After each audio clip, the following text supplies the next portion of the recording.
نحمدہ و نصلی علی رسولہ الکریم اما بعد۔ محترم سامعین، عموماً یہ سوال کیا جاتا ہے کہ کیا نماز کی ہر رکعت میں بسم اللہ پڑھنی ضروری ہے یا بسم اللہ پڑھنی ضروری نہیں ہے۔ عموماً لوگوں کے ذہنوں میں یہی سوال ہوتا ہے کہ نماز کی ہر رکعت میں بسم اللہ پڑھنے کا حکم کیا ہے۔ اس سوال کی وجہ سے بہت سے لوگوں کا ذہن الجھن میں مبتلا ہوتا ہے۔ تو آج اس سوال کو میں آپ حضرات کے سامنے آسان طریقے سے بیان کرنے کی کوشش کروں گا تاکہ اس سوال کو آپ سن کر آپ کے ذہنوں میں جو الجھن ہے، آپ کے ذہنوں میں جو تشویش ہے، وہ حل ہو سکے۔ تو اس حوالے سے آپ حضرات کے سامنے 3 باتیں عرض کی جائیں گی۔ اگر آپ 3 باتیں یہ سمجھ جاتے ہیں تو انشاءاللہ زندگی میں آپ کا ذہن اس مسئلے پر کبھی الجھن کا شکار نہیں ہو سکے گا۔ تو اس حوالے سے سب سے پہلی بات یہ ہے کہ نماز میں اعوذ باللہ من الشیطان الرجیم پڑھنے کا حکم کیا ہے اور یہ کہاں کہاں پڑھی جائے گی، نماز میں کس کس جگہ یہ پڑھی جائے گی۔ تو اس حوالے سے یاد رکھیں کہ انسان جب نماز پڑھ رہا ہے، مرد ہو یا عورت ہو، اگر تو وہ اکیلے نماز پڑھ رہا ہے تو اس کے لیے یہ ہے کہ جب پہلی رکعت کے لیے تکبیر تحریمہ کہے گا، تکبیر تحریمہ کہنے کے بعد اپنے ہاتھوں کو باندھ لے گا، اس کے بعد ثنا پڑھی جائے گی، سبحانک اللہم وبحمدک وتبارک اسمک وتعالی جدک ولا الہ غیرک، یہاں تک پڑھنے کے بعد پھر اعوذ باللہ پڑھی جائے گی، اس کے بعد پھر بسم اللہ پڑھی جائے گی، اس کے بعد پھر سورہ فاتحہ اور دوسری سورت پڑھی جائے گی۔ تو یہ پہلی جگہ ہے جہاں پر اعوذ باللہ اور بسم اللہ دونوں اکٹھی پڑھی جائیں گی۔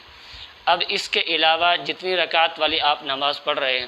2 رکعت ہے، 4 رکعت ہے، 3 رکعت ہے، جتنی رکعت والی بھی آپ نماز پڑھ رہے ہیں، اب کسی رکعت میں بھی کسی جگہ اعوذ باللہ من الشیطان الرجیم نہیں پڑھی جائے گی۔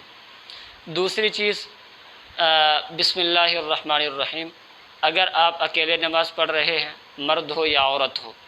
تو اب اس کے لیے پہلی چیز یہ ہے کہ فاتحہ سے پہلے بسم اللہ پڑھنا۔ تو اس حوالے سے یاد رکھیں، فرض نماز ہو یا نفل ہو یا وتر ہو یا نفل نماز ہو، کوئی بھی نماز ہو آپ نماز پڑھ رہے ہیں تو فاتحہ سے پہلے بسم اللہ پڑھنا سنت ہے۔ جب بھی آپ فاتحہ پڑھیں کسی رکعت میں، پہلی رکعت، دوسری، تیسری، چوتھی، کسی رکعت میں بھی ہیں، تو بسم اللہ الرحمن الرحیم سورہ فاتحہ سے پہلے پڑھنا سنت ہے۔ اسی طرح سورہ فاتحہ کے بعد جب دوسری سورت ملائی جائے گی، کوئی بھی سورت آپ پڑھنا چاہتے ہیں، اکیلے نماز پڑھ رہے ہیں، مرد ہے یا عورت ہے، تو اگر تو اس حوالے سے یاد رکھیں، اگر آپ کوئی سورت شروع سے پڑھنا چاہتے ہیں،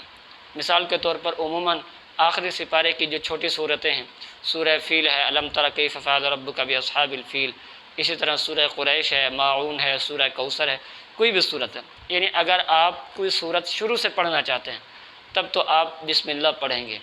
اور سورت یقیناً پہلی اور دوسری رکعت میں پڑھی جاتی ہے، تیسری اور چوتھی رکعت میں سورت نہیں پڑھی جاتی، اس لیے پہلی اور دوسری رکعت میں جب آپ سورت شروع سے پڑھنا چاہیں تو اس وقت آپ بسم اللہ پڑھیں گے، اور بسم اللہ پڑھنا سنت ہے۔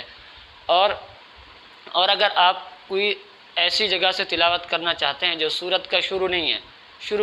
سورت سے نہیں پڑھنا چاہتے بلکہ سورت کے درمیان سے پڑھنا چاہتے ہیں، تب آپ بسم اللہ نہیں پڑھیں گے، اس لیے کہ بسم اللہ سورت کے شروع میں پڑھی جاتی ہے، درمیان میں نہیں پڑھی جاتی۔ اور چوتھی چیز یہ ہے کہ اگر آپ امام صاحب کے پیچھے نماز پڑھ رہے ہیں، امام صاحب آگے ہیں اور آپ مقتدی کی حیثیت سے امام کے پیچھے کھڑے ہیں، تب آپ کے لیے حکم یہ ہے کہ آپ کسی رکعت میں بھی بسم اللہ اور اعوذ باللہ نہیں پڑھیں گے۔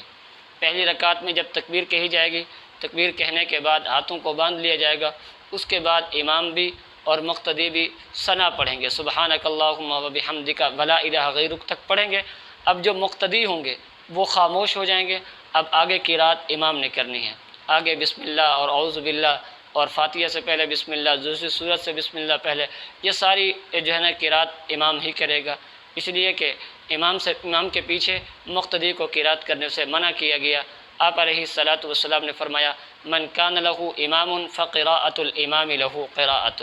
کہ جس شخص کا امام ہے تو امام کی قرأت مقتدیوں کی قرأت کو کفایت کر جائے گی، الگ سے مقتدیوں کو قرأت کرنے کی ضرورت نہیں ہے۔ آخری چیز جو سب سے زیادہ اہم ہے، لوگ یہ سمجھتے ہیں کہ اگر ہم نے سورہ فاتحہ سے پہلے بسم اللہ نہیں پڑھی یا دوسری صورت سے پہلے بسم اللہ نہیں پڑھی تو ہماری نماز نہیں ہوگی، تو یاد رکھیں ایسی بات بالکل نہیں ہے۔ اگر آپ نے بسم اللہ نہیں پڑھی، فاتحہ سے پہلے نہیں پڑھی یا دوسری صورت ساتھ ملانے سے پہلے نہیں پڑھی، تب بھی آپ کی نماز ہو جائے گی۔ یہ نہیں کہا جا سکتا کہ نماز نہیں، کیونکہ بسم اللہ کی جو حیثیت ہے وہ سنت کی ہے، فرض یا واجب کی نہیں ہے۔ ہاں اگر فرض چھوٹ جاتا ہے آپ کا تب آپ کی نماز نہیں ہوگی، اسی طرح آپ کا کوئی واجب چھوٹ جاتا ہے یا تب بھی آپ کی نماز سجدہ سہو کرنے سے مکمل ہو جائے گی۔ بسم اللہ نہ تو فرض ہے نہ واجب ہے، نہ فاتحہ سے پہلے بسم اللہ پڑھنا واجب ہے فرض ہے، اور نہ ہی دوسری صورت پڑھنے سے پہلے سورۃ الفاتحہ بسم اللہ پڑھنا فرض واجب ہے، بلکہ فاتحہ سے پہلے بھی اور دوسری صورت سے پہلے بھی بسم اللہ کی جو حیثیت ہے وہ سنت کی ہے۔ پڑھ لیں گے تب بھی نماز ہو جائے گی، نہیں پڑھیں گے تب بھی نماز ہو جائے گی۔ ہاں پڑھنی چاہیے، اس لیے کہ جو چیز سنت سے ثابت ہو اس کو بھی کرنا چاہیے۔ اللہ رب العزت سے دعا ہے اللہ رب العزت عمل کرنے کی توفیق نصیب فرمائے۔